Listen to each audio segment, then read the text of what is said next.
Hello students, कैसे बेटा। बेटा लास्ट वीडियो के अंदर हमने डिस्कस किया था कि किस प्रकार से पैलेंस क्वांटम थ्योरी ने ब्लैक बॉडी रेडिएशन को क्या किया बेटा, एक्सप्लेन किया। इस वीडियो के अंदर हम डिस्कस करने जा रहे हैं बेटा कि explanation of photo electric effect using the Planck's quantum theory. कि पैलेंस क्वांटम थ्योरी का इस्तेमाल करते हुए फोटो इलेक्ट्रिक इफेक्ट को हमने क्या करना है बेटा, एक्सप्लेन करना है। हालांकि हम फोटो इलेक्ट्रिक इफेक्ट के ऊपर लास्ट वीडियो के अंदर हम क्या कर चुके हैं, डिस्कस कर चुके हैं, लेकिन हमने केवल ये पढ़ा था कि बेटा फोटो इलेक्ट्रिक इफेक्ट क्या होता है, फोटो इलेक्ट्रिक इफेक्ट होने की कंडीशन क्या है। लेकिन उस कंडीशन को मेन ऑथराइज किसके द्वारा किया गया है बेटा, क्वांटम थ्योरी के द्वारा किया गया। तो इस वीडियो के अंदर हम क्या करते हैं बेटा, इस वीडियो के अंदर हम पैलेंस क्वांटम थ्योरी का इस्तेमाल करते हुए फोटो इलेक्ट्रिक इफेक्ट को क्या करेंगे, एक्सप्लेन करेंगे। बेटा जैसा कि आप सभी जानते हो कि फोटो इलेक्ट्रिक इफेक्ट होता क्या है। फोटो इलेक्ट्रिक इफेक्ट के अंदर क्या होता है बेटा, मान लो ये आपके पास क्या है बेटा, कोई भी मेटल का सरफेस है।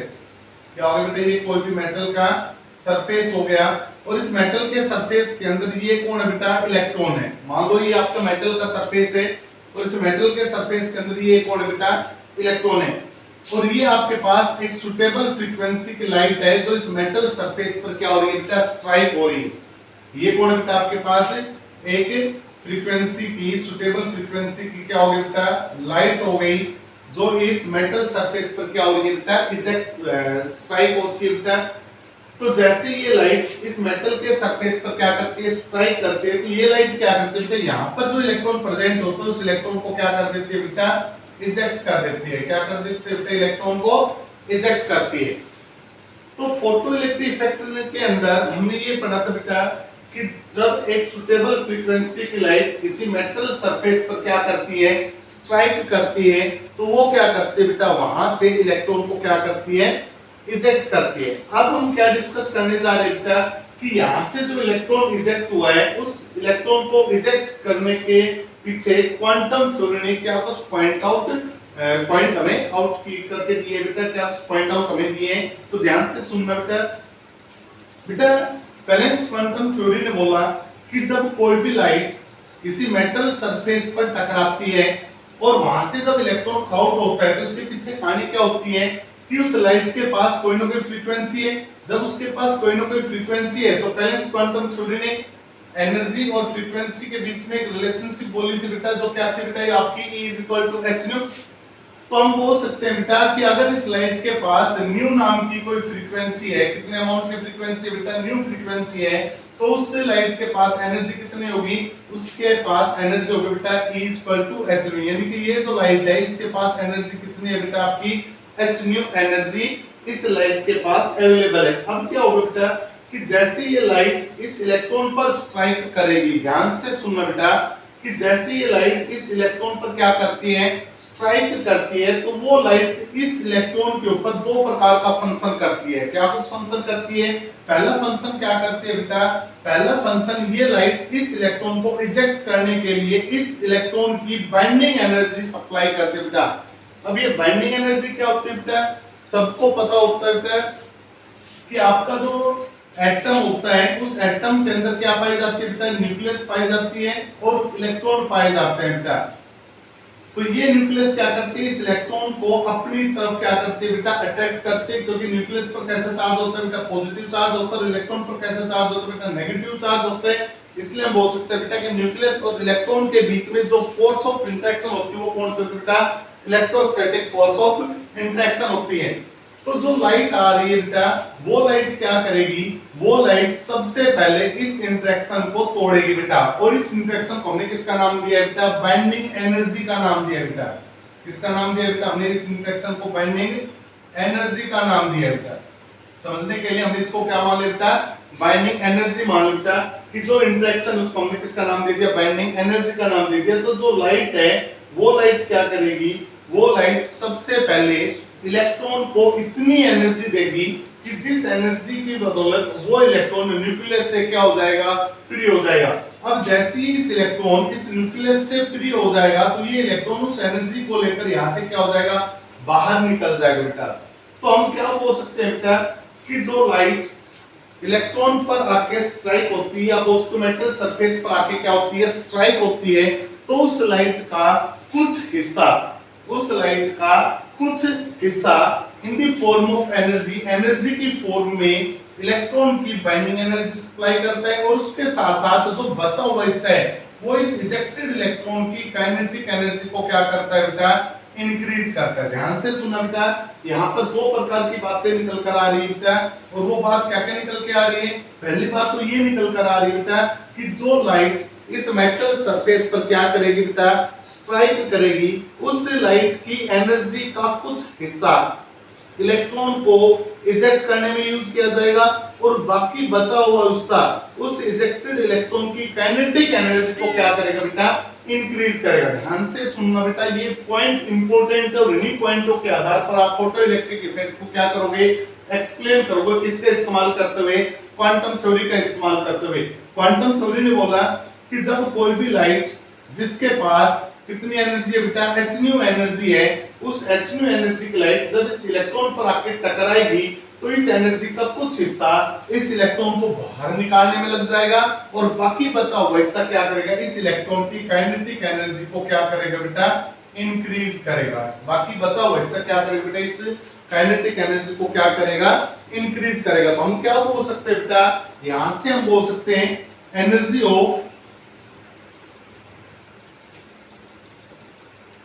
Of striking photon. अगर मैं ये पूछना चाहूं आपसे कि जो फोटोन, जो बेटा हमने क्वांटा पढ़ा था, क्वांटा क्या था, the discrete packet of energy का डिस्क्रीट पैकेट किसके नाम से जाना जाता था, क्वांटा। और अगर यही बात लाइट के ऊपर हो तो वो क्वांटा किसके नाम से जाना जाता था बेटा, फोटोन के नाम से जाना जाता था। अगर ये बात क्लियर नहीं है तो आप फोटो इलेक्ट्रिक इफेक्ट की जो मेरी वीडियो उसको आप देख सकते हो, उसके अंदर इस बात को स्पष्ट किया गया है बेटा कि जो लाइट आके टकरा रही है उस लाइट को हमने किसका नाम दिया है बेटा, फोटोन का नाम दिया है। अब जो लाइट आके टकरा रही है उस लाइट के पास कितनी एनर्जी, हम कैसे कैलकुलेट करेंगे, तो पहली बात कैसे कैलकुलेट करते हैं बेटा, तो इस लाइट के द्वारा जो काम किया गया उसको देखो। क्या काम किया है बेटा इस लाइट ने, पहला काम तो क्या है कि मेटल के सरफेस से इलेक्ट्रॉन को बाहर निकाला है, और दूसरा काम क्या किया है, जो इलेक्ट्रॉन निकला है बेटा उसकी एनर्जी को बढ़ाया। कौन सी एनर्जी को बढ़ाया बेटा, उसकी काइनेटिक एनर्जी को बढ़ाया। तो हम क्या बोल सकते हैं बेटा कि जो फोटोन है उस फोटोन की एनर्जी किसके बराबर होगी, वो बराबर होगी बेटा इस इलेक्ट्रॉन की बाइंडिंग एनर्जी, और प्लस में बराबर होगी बेटा kinetic energy of ejected electron. यानी कि ये जो एनर्जी आ रही है, एनर्जी दो काम कर रही है बेटा, उन दोनों कामों में ये एनर्जी क्या हो रही है आपकी, खर्च हो रही है। कुछ एनर्जी किसमें खर्च हो रही है, इलेक्ट्रॉन को निकालने में, और फिर एनर्जी किसमें खर्च हो रही है बेटा, उस इलेक्ट्रॉन की काइनेटिक एनर्जी को बढ़ाने में। तो टोटल एनर्जी कितनी होगी बेटा फोटोन के पास, हमने बोला बेटा फोटोन के पास जो टोटल एनर्जी होगी वो बराबर होगी बेटा binding energy plus kinetic energy of ejected electron. अगर इजेक्टेड इलेक्ट्रॉन की काइनेटिक एनर्जी और बाइंडिंग एनर्जी को जोड़ दिया जाए तो फोटोन की टोटल एनर्जी आ जाएगी। सपोज करो बेटा, सपोज करो कि मान लो ये आपके पास कोई भी मेटल का सरफेस है, यहां पर आपका इलेक्ट्रॉन है, ये लाइट आके क्या करती है बेटा, इसके ऊपर आके स्ट्राइक होती है। मान लो सपोज करो इस लाइट के पास कितनी एनर्जी है, 10 जूल एनर्जी। ध्यान से सुनना बेटा, इस लाइट के पास कितनी एनर्जी है, 10 जूल एनर्जी है। तो 5 जूल एनर्जी क्या करती है, 5 जूल एनर्जी इस इलेक्ट्रॉन को इजेक्ट करती है। अब 10 जूल में से 5 जूल एनर्जी तो इलेक्ट्रॉन को इजेक्ट करने में खर्च हो गई, बच गई कितने बेटा, 5 जूल एनर्जी बच गई। वो 5 जूल एनर्जी इस इलेक्ट्रॉन की क्या करेगी बेटा, उस इलेक्ट्रॉन की काइनेटिक एनर्जी को क्या करेगी, इंक्रीज करेगी। तो अगर हमें ये कंफर्म करना हो कि इस लाइट के पास टोटल कितनी एनर्जी थी, तो हम क्या करेंगे बेटा, इस इलेक्ट्रॉन की बाइंडिंग एनर्जी कैलकुलेट करेंगे, और फिर इस इलेक्ट्रॉन की क्या कैलकुलेट करेंगे बेटा, काइनेटिक एनर्जी। और जब इन दोनों को जोड़ देंगे तो इस लाइट की टोटल एनर्जी निकल कर आ जाएगी। वही काम हमने यहाँ पे लिखा है बेटा कि जो एनर्जी स्ट्राइक हो रही है फोटोन पर, जो एनर्जी फोटोन की है, जो मेटल के सरफेस पर स्ट्राइक हो रही है, वो किसके बराबर होगी, वो बराबर होगी बेटा इलेक्ट्रॉन की बाइंडिंग एनर्जी की, और प्लस में इलेक्ट्रॉन की क्या बेटा, काइनेटिक एनर्जी की। इन दोनों की क्या होगी बेटा, सम के बराबर होगी। अब आपने एक पॉइंट पढ़ा था फोटो इलेक्ट्रिक इफेक्ट के अंदर, आपने एक पॉइंट पढ़ा था कि कोई भी रेडिएशन किसी सरफेस से इलेक्ट्रॉन को कब निकाल पाएगी? तो पॉइंट आपने पढ़ा था बेटा कि जब उस रेडिएशन के पास कम से कम इतनी फ्रीक्वेंसी हो जो उस इलेक्ट्रॉन को निकालने के लिए सफिशिएंट हो, और वो फ्रीक्वेंसी उस इलेक्ट्रॉन की, उस लाइट की कौन सी फ्रीक्वेंसी कहलाती थी बेटा? थ्रेशोल्ड फ्रीक्वेंसी कहलाती थी। कौन सी फ्रीक्वेंसी कहलाती थी बेटा? Threshold frequency. यानी कि हम क्या बोल सकते हैं बेटा? हम बोल सकते हैं कि किसी भी इलेक्ट्रॉन को निकालने के लिए लाइट के पास क्या होनी चाहिए? थ्रेशोल्ड फ्रीक्वेंसी होनी चाहिए। जिस थ्रेशोल्ड फ्रीक्वेंसी की बदौलत लाइट इलेक्ट्रॉन को क्या करती है? इजेक्ट करती है। तो यहां से देखिए बेटा, यहां से इलेक्ट्रॉन इजेक्ट तो हो चुका है, तो इसका मतलब साफ है कि इस लाइट के पास क्या है बेटा? थ्रेशोल्ड फ्रीक्वेंसी है। जिस थ्रेशोल्ड फ्रीक्वेंसी की बदौलत इलेक्ट्रॉन क्या हुआ बेटा? इजेक्ट हुआ है। अगर मान लो, सपोज करो, हमने मान लिया कि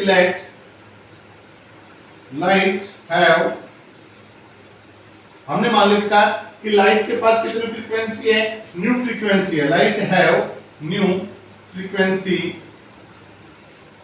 and nu naught be the threshold frequency, then हमने मान लिया कि लाइट के पास कितनी फ्रीक्वेंसी है बेटा? न्यू है।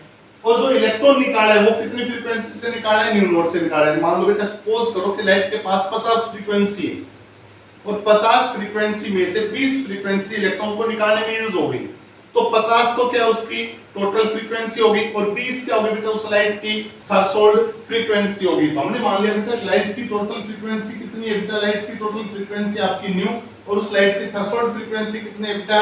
New not. ये वो फ्रीक्वेंसी है जिस फ्रीक्वेंसी पर आपके इलेक्ट्रॉन क्या हो रहा है बेटा? यहां से इजेक्ट हो रहा है। तो अगर मैं एनर्जी ऑफ फोटोन लिखना चाहूं बेटा, तो एनर्जी ऑफ फोटोन कैसे लिखूं बेटा? एनर्जी ऑफ, ये रिलेशनशिप होती है एनर्जी और फ्रीक्वेंसी के बीच में। तो एनर्जी ऑफ फोटोन क्या हो जाएगी बेटा? एनर्जी ऑफ फोटोन आपकी हो जाएगी बेटा E = h न्यू।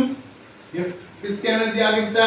ये आ गई आपके स्ट्राइकिंग फोटोन की एनर्जी। अब देखना बेटा, ये जो आपकी फोटोन की एनर्जी है जिसको मैं h न्यू लिख रहा हूं, वो किसके बराबर होगी? वो बराबर होगी बाइंडिंग एनर्जी। बाइंडिंग एनर्जी का मतलब वो एनर्जी जिस एनर्जी पर इलेक्ट्रॉन आपका इजेक्ट हुआ है, और इलेक्ट्रॉन इजेक्ट हुआ है तो कौन सी फ्रीक्वेंसी पर हुआ है? थ्रेशोल्ड फ्रीक्वेंसी पर। तो जब आपकी फ्रीक्वेंसी थ्रेशोल्ड है तो एनर्जी भी कौन सी बने बेटा? थ्रेशोल्ड। तो ये होगी बेटा आपकी threshold energy h nu not. बेटा h न्यू क्या है? आपकी एनर्जी है। h न्यू नॉट कौन है बेटा? ये आपकी थ्रेशोल्ड एनर्जी है बेटा, क्योंकि आपने थ्रेशोल्ड फ्रीक्वेंसी का इस्तेमाल किया। इलेक्ट्रॉन को निकालने के लिए कंप्लीट फ्रीक्वेंसी नहीं चाहिए, इलेक्ट्रॉन को निकालने के लिए क्या चाहिए बेटा? थ्रेशोल्ड फ्रीक्वेंसी चाहिए।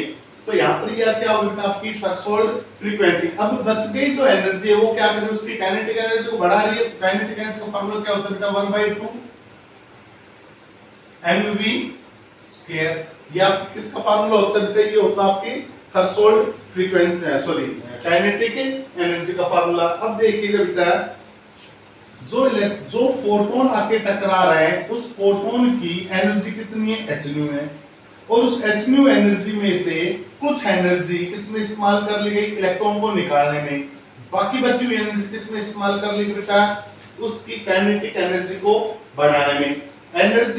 जो एनर्जी इलेक्ट्रॉन को निकालने के लिए सफिशिएंट होती है उसका नाम हमने क्या रख दिया बेटा? Threshold energy. और याद रखना बेटा, थ्रेशोल्ड एनर्जी ही बाइंडिंग एनर्जी के क्या होते हैं बेटा? इक्वल होती है। कि कोई इलेक्ट्रॉन कितनी एनर्जी लेकर बाहर निकल रहा है वो इसकी क्या कहलाएगी बेटा? थ्रेशोल्ड एनर्जी कहलाएगी बेटा। यहां तक क्लियर हो बेटा? अब मैं क्या लिख सकता हूं यहां से अगर मैं टर्म को सिंपलाइज करता हूं बेटा, तो न्यू को एक साइड में ले लो, काइनेटिक एनर्जी को क्या कर लो बेटा? सेकंड साइड में ले लो। तो यहां से मेरे पास एक्सप्रेशन क्या निकल कर आ जाएगी बेटा? ये आ जाएगी आपकी h new minus h nu not बराबर 1/2 mv² हो जाएगी बेटा। h यहां से कॉमन हो गया तो आपकी जो mv² है h कॉमन निकलते हैं किसके बराबर आ गई बेटा? न्यू माइनस न्यू नॉट के बराबर आ गई बेटा। इसका मतलब क्या है बेटा? कि जो आपकी काइनेटिक एनर्जी होगी, किसी भी फोटोन की काइनेटिक एनर्जी किसके बराबर होगी बेटा? ये बराबर होगी h new minus new not के बराबर होगी बेटा। किसी भी इलेक्ट्रॉन की काइनेटिक एनर्जी किसके बराबर होगी बेटा? h new minus new not के क्या होगी बेटा? ये बराबर होगी। अब एक बात सुनना बेटा, जो आपकी थ्रेशोल्ड एनर्जी है उस थ्रेशोल्ड एनर्जी को हम क्या बोलते हैं? वर्क फंक्शन भी बोलते हैं बेटा। जो आपकी थ्रेशोल्ड एनर्जी है, इस थ्रेशोल्ड एनर्जी का एक नाम और रख दिया बेटा हमने, क्या? वर्क फंक्शन, क्योंकि इसी एनर्जी की बदौलत ही आपका इलेक्ट्रॉन क्या होगा बेटा? आउट हुआ। तो ये काम हो गया बेटा, इलेक्ट्रॉन को निकालने का काम हो गया, तो हमने इसका नाम क्या रख दिया बेटा? वर्क फंक्शन रख दिया बेटा। और वर्क फंक्शन को किसके द्वारा रिप्रेजेंट किया जाता है बेटा? W नॉट के द्वारा रिप्रेजेंट किया जाता है बेटा। वर्क फंक्शन को किसके द्वारा रिप्रेजेंट किया जाता है बेटा? W नॉट के द्वारा उसको रिप्रेजेंट किया जाता है। अगर आपसे कोई पूछे कि वर्क फंक्शन किसके बराबर होगा, तो आप बोलोगे वर्क फंक्शन बराबर होगा बेटा किसके? थ्रेशोल्ड एनर्जी के बराबर होगा। वर्क फंक्शन किसके बराबर होगा बेटा? Threshold energy. क्योंकि वर्क कब हुआ बेटा? जब इलेक्ट्रॉन इजेक्ट हुआ है। और इलेक्ट्रॉन इजेक्ट कब हुआ बेटा? जब उसको थ्रेशोल्ड फ्रीक्वेंसी मिली है। जब उसको थ्रेशोल्ड फ्रीक्वेंसी मिली है तो एनर्जी भी कौन सी मिली हो बेटा? Threshold energy. सीधी सी बात है। तो जो आपका वर्क फंक्शन है वो वर्क फंक्शन किसके बराबर होगा बेटा? थ्रेशोल्ड एनर्जी के बराबर होगा। और आपकी थ्रेशोल्ड एनर्जी कितनी है बेटा? h न्यू नॉट है। तो आप बोल सकते हो कि जो आपका वर्क फंक्शन होगा वो किसके बराबर होगा बेटा? वो बराबर होगा आपका work function h nu not के बराबर होगा बेटा। ये हमारे पास क्या आ गया बेटा? इसका वर्क फंक्शन आ गया। और ये हमारे पास क्या आ गया बेटा? उस फोटोन जो निकल कर जा रहा है उसकी क्या आ गई बेटा? काइनेटिक एनर्जी आ गई बेटा। अब जो इक्वेशन हमारे पास आई है बेटा, इस इक्वेशन के आधार पर हम क्या कुछ अजम्पशन निकाल सकते हैं बेटा? पहले अजम्पशन तो ये निकाल सकते हैं बेटा कि सपोज करो कि ये आपका मेटल का सरफेस है, यहाँ पर ये इलेक्ट्रॉन है, लाइट आके इस पे स्ट्राइक हो रही है और ये इलेक्ट्रॉन यहाँ से बाहर नहीं निकल रहा है बेटा। जब इलेक्ट्रॉन बाहर नहीं निकल रहा है तो इसका मतलब क्या है कि जो लाइट आके टकरा रही है उसके पास इतनी एनर्जी नहीं है कि वो इलेक्ट्रॉन को क्या कर सके? बाहर निकाल सके। तो इलेक्ट्रॉन बाहर कब निकलेगा बेटा? जब लाइट के पास इतनी एनर्जी हो कि इलेक्ट्रॉन को क्या कर सके? बाहर निकाल सके। और वही एनर्जी उसकी क्या कहलाती है बेटा? थ्रेशोल्ड एनर्जी कहलाती है। और जो फ्रीक्वेंसी की अगर बात करें तो जिस फ्रीक्वेंसी पर इलेक्ट्रॉन बाहर निकलता है बेटा वो कौन सी फ्रीक्वेंसी कहलाती है? उसकी थ्रेशोल्ड फ्रीक्वेंसी कहलाती है। तो पहले अजम्पशन के आधार पर अगर हम बोलना चाहें तो क्या बोल सकते हैं बेटा? पहले अजम्पशन के आधार पर हम बोल सकते हैं कि अगर मान लो लाइट की फ्रीक्वेंसी न्यू लेस देन हो न्यू नॉट से, लाइट की फ्रीक्वेंसी थ्रेशोल्ड फ्रीक्वेंसी से क्या हो बेटा? आपकी कम हो, तो हम क्या बोल सकते हैं बेटा? कि no electron is ejected.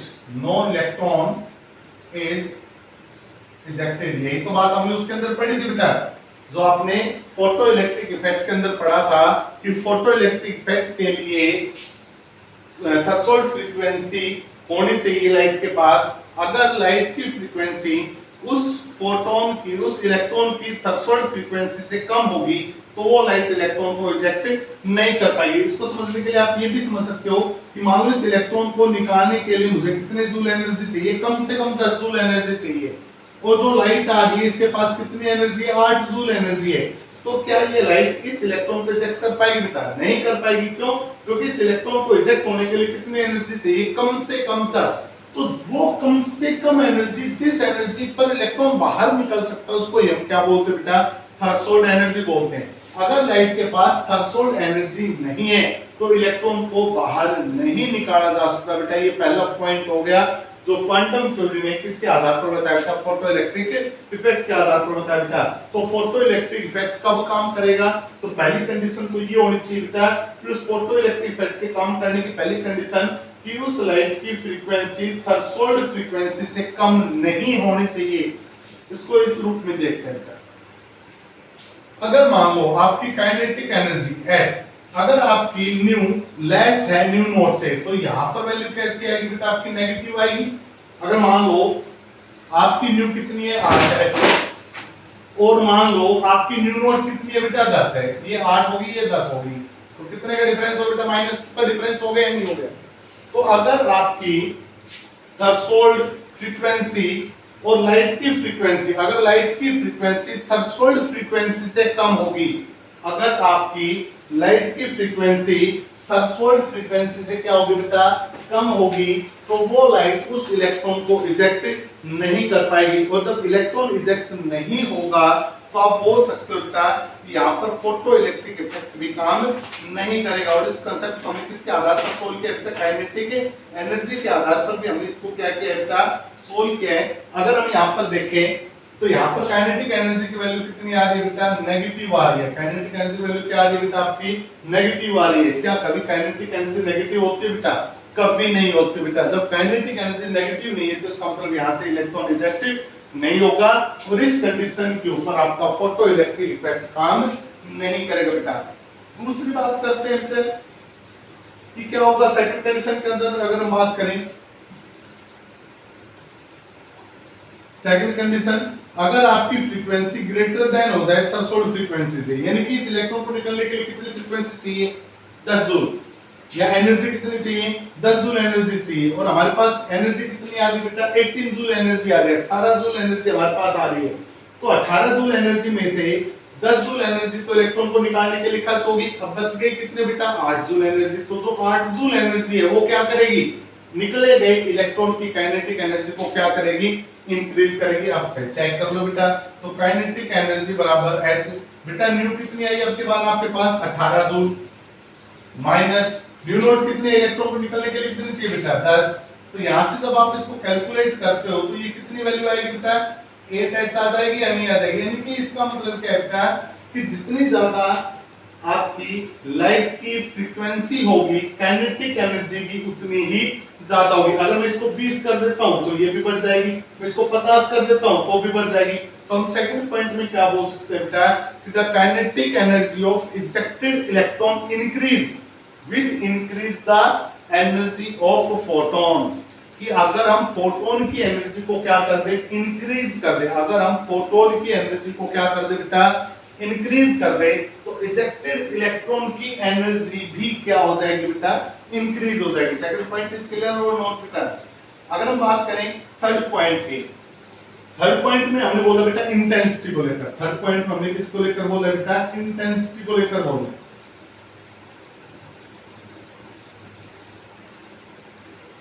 Intensity, intensity का मतलब होता है बेटा चमक, इनकी जितनी ज्यादा ब्राइटनेस होगी लाइट के अंदर वो उसकी क्या कहेंगे इंटेंसिटी कहेंगे। ध्यान से सुनना, लाइट के अंदर ब्राइटनेस बहुत ज्यादा है लेकिन लाइट की एनर्जी कितनी है 18 जूल की। लाइट के अंदर ब्राइटनेस क्या बेटा बहुत ज्यादा है लेकिन एनर्जी कितनी है बेटा आपकी 18 जूल है। तो क्या होगा यहां से नंबर ऑफ इजेक्टेड इलेक्ट्रॉन तो इंक्रीज होंगे, बहुत ज्यादा इलेक्ट्रॉन क्या होंगे यहां से इजेक्ट होंगे, लेकिन सभी इलेक्ट्रॉन की काइनेटिक एनर्जी क्या रहेगी सेम रहेगी। मतलब समझना बेटा कि ये आपके पास क्या है मेटल का सरफेस है, ये आपके पास इलेक्ट्रॉन है, इस लाइट की इंटेंसिटी बहुत ज्यादा है लेकिन एनर्जी कितनी है वही 18 जूल है। मान लो इलेक्ट्रॉन को निकालने के लिए कितनी एनर्जी चाहिए 10 जूल एनर्जी चाहिए। इंटेंसिटी बहुत ज्यादा है तो इंटेंसिटी ज्यादा होगी तो इंटेंसिटी केवल नंबर ऑफ इलेक्ट्रॉन को इंक्रीज करेगी ना कि उसकी काइनेटिक एनर्जी को, क्योंकि काइनेटिक एनर्जी को कौन इंक्रीज करेगी 10 जूल एनर्जी खर्च हो जाने के बाद जो एनर्जी बचेगी आपकी 8 जूल, वो 8 जूल एनर्जी ही निकले गए इलेक्ट्रॉन की काइनेटिक एनर्जी को क्या करेगी इंक्रीज करेगी। तो हम क्या बोल सकते हैं कि अगर आप लाइट की इंटेंसिटी को इंक्रीज करते हो, अगर आप लाइट की इंटेंसिटी को क्या करते हो इंक्रीज करते हो तो इजेक्टेड फोटोन की काइनेटिक एनर्जी पर कोई भी असर नहीं होगा। तो इसका मतलब साफ है बेटा कि the kinetic energy of electron does not depend upon the intensity of light, कि जो काइनेटिक एनर्जी होती है इलेक्ट्रॉन की वो काइनेटिक एनर्जी लाइट की इंटेंसिटी पर डिपेंड नहीं करती बेटा। अगर लाइट की इंटेंसिटी आप बहुत ज्यादा कर दो तो इससे क्या होगा कि ज्यादा से ज्यादा इलेक्ट्रॉन निकलने की संभावना बढ़ेगी लेकिन हर इलेक्ट्रॉन की काइनेटिक एनर्जी क्या रहेगी बेटा सेम रहेगी। तो यहाँ पर हमारे पास जो इंपॉर्टेंट इक्वेशन आई है बेटा वो आपकी ये आई है कि किसी भी इजेक्टेड इलेक्ट्रॉन की, किसी भी इजेक्टेड इलेक्ट्रॉन की अगर हमें काइनेटिक एनर्जी कैलकुलेट करनी हो तो वो काइनेटिक एनर्जी कैसे कैलकुलेट की जाएगी, उस लाइट की फ्रीक्वेंसी में से इलेक्ट्रॉन की थ्रेशोल्ड फ्रीक्वेंसी को सब्ट्रैक्ट करते हुए बैलेंस क्वांटम से क्या कर दो बेटा मल्टीप्लाई कर दो, आपकी क्या निकल कर आ जाएगा बेटा इजेक्टेड इलेक्ट्रॉन की काइनेटिक एनर्जी निकल कर आ जाएगी। यहां से दो पॉइंट इंपॉर्टेंट बनते हैं बेटा। एक पॉइंट इंपॉर्टेंट हमारे पास क्या बनता है, एक पॉइंट इंपॉर्टेंट बनता है कि स्ट्राइकिंग फोटोन की एनर्जी क्या होगी। तो स्ट्राइकिंग फोटोन की एनर्जी बराबर होगी बेटा binding energy of ejected electron plus kinetic energy of ejected electron. तो पहला पॉइंट तो ये याद रखना होगा बेटा कि kinetic energy h nu binding sorry striking photon की एनर्जी कितनी होगी h न्यू बराबर होगी binding energy h nu naught और प्लस में बेटा काइनेटिक एनर्जी ये हो जाएगा बेटा। एक इक्वेशन तो ये आपके लिए इंपॉर्टेंट काम करेगी और सेकंड इक्वेशन ये काम करेगी बेटा। तो यहां से 3 पॉइंट जो निकल कर आए, पहला पॉइंट दोबारा से रिपीट कर देता हूं। अगर थ्रेशोल्ड फ्रीक्वेंसी और लाइट की फ्रीक्वेंसी, अगर लाइट की फ्रीक्वेंसी थ्रेशोल्ड फ्रीक्वेंसी से कम है तो कोई भी इलेक्ट्रॉन रिजेक्ट नहीं होगा। सेकंड, अगर लाइट की फ्रीक्वेंसी ज्यादा है, थ्रेशोल्ड फ्रीक्वेंसी कम है तो इलेक्ट्रॉन रिजेक्ट होगा और जो एनर्जी बचेगी वो एनर्जी इलेक्ट्रॉन की काइनेटिक एनर्जी को क्या करेगी, इंक्रीज करेगी। तीसरी बात, लाइट की इंटेंसिटी चाहे कितनी भी इंक्रीज कर लो, इलेक्ट्रॉन की काइनेटिक एनर्जी क्या रहेगी बेटा, अनअफेक्टेड रहेगी। तो ये 3 पॉइंट है जो क्वांटम थ्योरी के आधार पर फोटो इलेक्ट्रिक इफेक्ट से निकलकर आए हैं बेटा। तो यहाँ पर क्वांटम थ्योरी की हमने एप्लीकेशन पढ़ी बेटा कि क्वांटम थ्योरी ने किस प्रकार से ब्लैक बॉडी रेडिएशन और फोटो इलेक्ट्रिक इफेक्ट को क्या किया बेटा, एक्सप्लेन किया। तो इस वीडियो के अंदर इतना है बेटा। नेक्स्ट वीडियो के अंदर हम एटॉमिक स्पेक्ट्रम के ऊपर डिस्कस करेंगे। Thank you.